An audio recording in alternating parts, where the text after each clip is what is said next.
I stayed awake all night helping my friend prepare for his exam, believing he would do the same for me, but when my day came, he didn't even answer my call. And that was the moment I understood that not everyone values the sacrifice make for them. I'm writing this at 3 a.m. because sleep doesn't come anymore. Haven't slept properly in weeks. My hands are shaking as I type this, but I need to get it out. Maybe someone will read this and learn from my colossal stupidity. It started with a simple text from Jake. Dude, I'm calc final tomorrow and I understand nothing. Can help. Jake had been my best friend since college. The guy who stood at my wedding 3 years ago. The one who helped me move into the house Sarah and I bought. The person I trusted most in this world after my wife. Sarah was already asleep upstairs. She'd had a rough day at the hospital where she works as a nurse, pulling a double shift because someone called out sick. She did that a lot. Always putting others first, always sacrificing for people who probably didn't deserve it. I should have stayed in bed with her. Instead, I texted Jake back, come over, we'll figure it out. He showed at 9 p.m. with energy drinks in desperation. Sarah woke briefly when he arrived, gave us a sleepy wave and said she was proud of me for being such a good friend. She my forehead and went back to sleep. That burns in my memory now. The last innocent moment between us. Jake and I worked through calculus problems until dawn. Derivatives, integrals, optimization. I explained concepts I learned years ago, walking him through practice problems step by step. When he didn't understand something, I found different ways to explain it. I drew diagrams, I looked video tutorials. By 6 a.m. he was confident. Man saved I owe everything. Sarah came downstairs in her scrubs getting ready for another shift. She saw the empty energy drink cans and crumpled papers everywhere. She smiled that beautiful smile that first made me fall for her. 2 pulled an all-nighter. Jake better ace that test after keeping my husband all night. Jake laughed. Don't worry, Sarah. When his CPA exam retakes come next month, I'll return the favor. We'll pull as many all-nighters as it takes. Sarah squeezed my shoulder. We're the best husband. Always taking care of everyone. The irony is suffocating now. Jake nailed his final. Got an A. Texted me a photo of his grade with celebration emojis. Couldn't have done it without brother. 3 weeks later my CPA retake was scheduled. I'd failed by just a few points the first time. This was the promotion I'd been chasing. The raise that would let Sarah back her hours, maybe start the family we'd been talking about. I called Jake on the Sunday before my Monday exam. Voicemail. Texted him. No response. Called again that evening. Straight to voicemail. Monday morning, exam day. I tried one more time, nothing. I went to the testing center alone. Failed by 3 points again. 3 points. That afternoon I saw Jake's Instagram story. He was at a beach party with his new girlfriend Melissa. The girl he'd met the week after his exam. They looked happy, carefree. I felt something inside me. That night Sarah tried to comfort me about the exam results. She held me while I cried. She said we'd figure out the money. She'd pick extra shifts. We'd make it work somehow.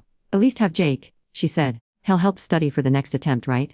I couldn't tell her the truth. That Jake had vanished the second he got what he needed from me. That our friendship had apparently meant nothing. Yeah, I lied. He'll be there.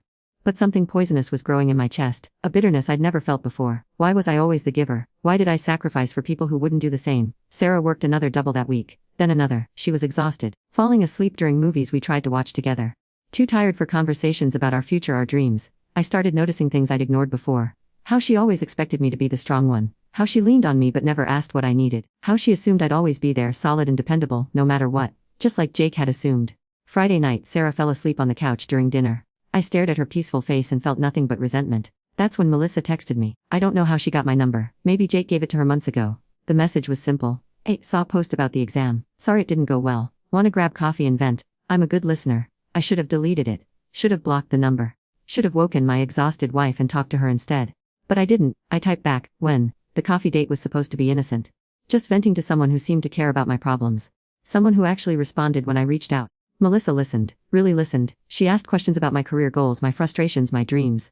When was the last time anyone had done that? She touched my hand when I talked about Jake's betrayal. Deserve better friends, better people in Po. I felt seen for the first time in months. Coffee turned into dinner the next week. Dinner turned into longer conversations in her car afterward. She made me feel important again. Valued. Sarah noticed I was happier. I'm glad her feeling better about the exam. Seemed more like, the guilt should have stopped me. But it didn't. Because I wasn't thinking about Sarah when Melissa me in her car that third week. I was thinking about Jake. About everyone who had taken from me without giving back. About being tired of always being the reliable one, the helper, the giver. I was thinking about taking something for once. That lasted 5 seconds. Just 5 seconds that would destroy everything I'd built in 3 years of marriage. When I got home that night, Sarah was waiting for me.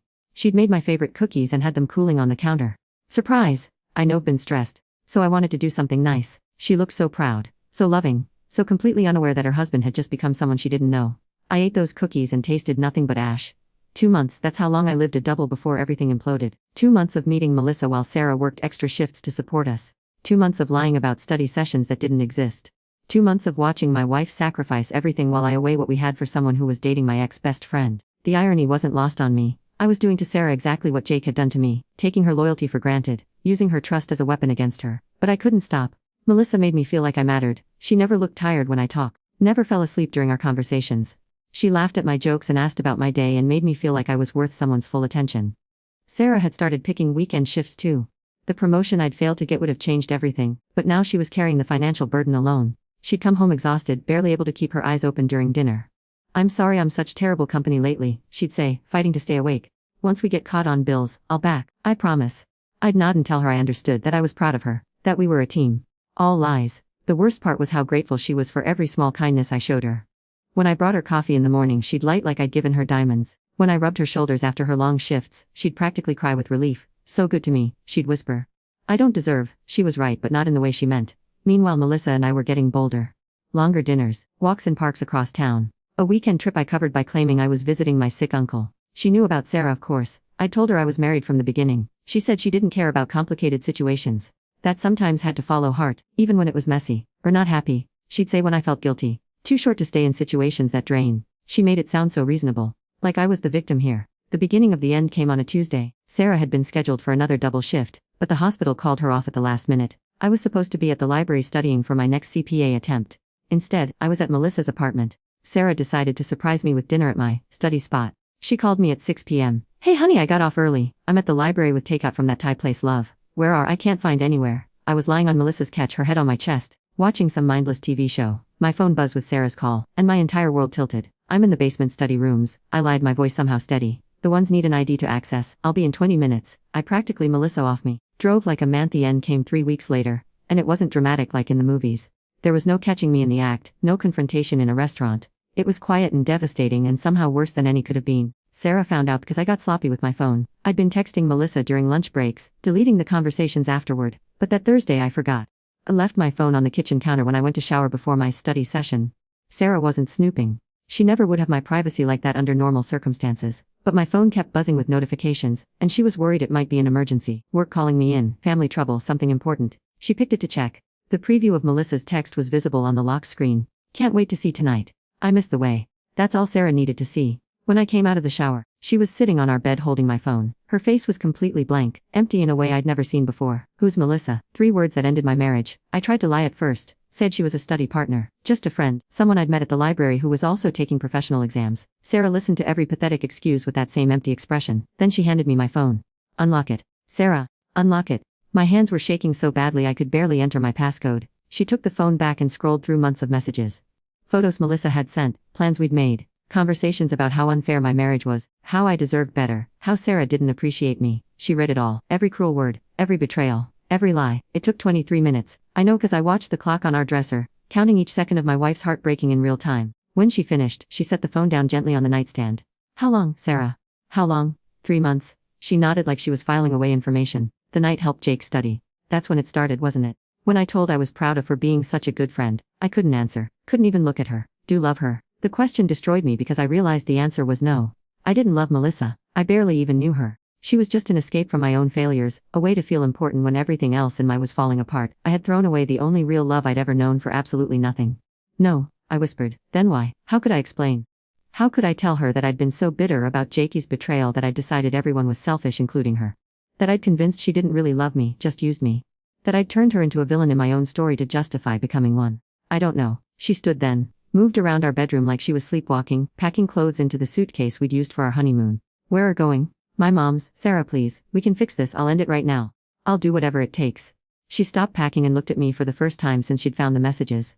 Really looked at me. Stayed awake all night helping Jake study, believing he would do the same for her. But when day came, he didn't even answer call. I stared at her, confused by the sudden change of topic. That's what told me when we're so about the friendship ending. How betrayed felt. How angry were that someone sacrificed for wouldn't sacrifice for. The words hit me like physical blows as I realized what she was saying. I stayed awake countless nights working double shifts, believing would stay faithful to me. But when temptation came, didn't even hesitate. Tears were streaming down her face now, but her voice remained steady. The difference is I actually was sacrificing for. Jake was just friend. I was wife. I fell to my knees, actually fell to my knees in our bedroom, begging her not to leave. Promising I'd change, I'd be better, I'd earn her trust back. She finished packing in silence. "Sarah, please, I made a terrible mistake, but I love." She paused at the bedroom door. "The man I married would never have done this. I don't know who are anymore, but not him. I'm still me." "No," she shook her head. "The man I married stayed all night helping his friend because he was kind. Because he put other people first. Because he had integrity. She was right. That man was gone. Had been gone for months. Became the thing hated most. Became Jake. The front door closed behind her with a quiet click that echoed through our empty house like a gunshot.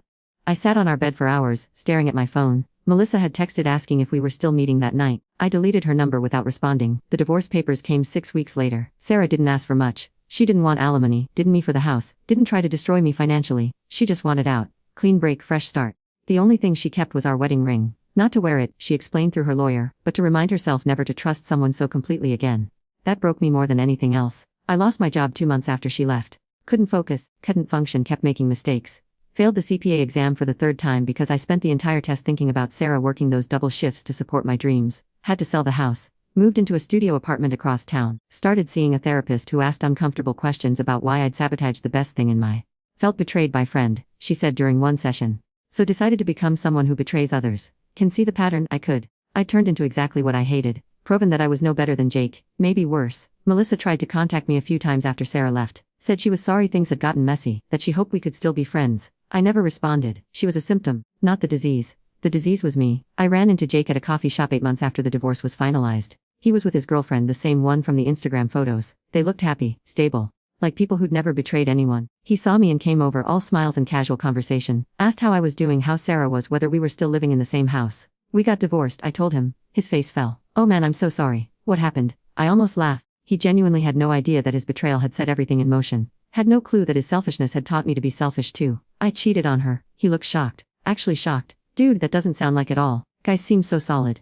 Yeah, well, I'm really sorry, man. That sucks. If need anything, like what? Help studying for an exam. The words came out bitter, angry. He looked confused. What? Nothing. Forget it. But I couldn't forget it. Because I realized in that moment that Jake hadn't set out to me. He'd just been thoughtless, selfish in a casual way that probably didn't even register to him as betrayal. I, on the other hand, had systematically destroyed the person who loved me most. Had lied to her face for months while she worked herself to exhaustion supporting my dreams. Jake was careless with friendship. I was cruel with love. There's no comparison. Last week I heard through mutual friends that Sarah got engaged to a doctor she met at the hospital. Someone who apparently treats her like she's precious. Who takes care of her the way she always took care of everyone else. I'm happy for her. I mean that. She deserves someone who sees her worth. Who would never risk losing her for something as meaningless as an ego boost. I'm writing this at 3 a.m. because I saw their engagement photos on social media and couldn't sleep. She's glowing in every picture. Genuinely happy in a way I never made her. They're getting married next month. I won't be there obviously. Wasn't invited. Wouldn't expect to be. But I hope someone tells her on her wedding day that she was right to leave. That she was brave to start over. That some people are worth the sacrifice and some people aren't. I hope her new husband stays all night helping friends study and means it when he promises to love, honor, and cherish. I hope he never becomes what I became. Because here's what I learned too late. When sacrifice for others are not guaranteed they'll sacrifice for back. Jake taught me that. But that doesn't mean stop being someone worth sacrificing for. I stopped being that person the night I decided everyone else was selfish, so I might as well be too. I became exactly what I accused Sarah of being, someone who takes without giving back. Someone who uses love as a tool. Someone who destroys the people who trust them most. The difference is, she never was those things. I just needed her to be so I could justify becoming them. Now I'm alone in a studio apartment, writing confessions on at 3 a.m., and the woman I swore to love and protect is planning a wedding to someone who actually deserves her. Some mistakes don't get second chances. Some betrayals can't be undone. Some people don't get redemption arcs. Sometimes just become the villain in someone else's love story and have to live with that forever. I stayed awake all night helping my friend prepare for his exam. Hurt believing he would do the same for me. But when my day came, he didn't even answer my call, and that was the moment I understood that not everyone values the sacrifice make for them. But instead of learning to choose better friends, I learned to become a worse person. And now the woman who would have answered my call at 3 a.m. for the rest of her, is answering someone else's instead.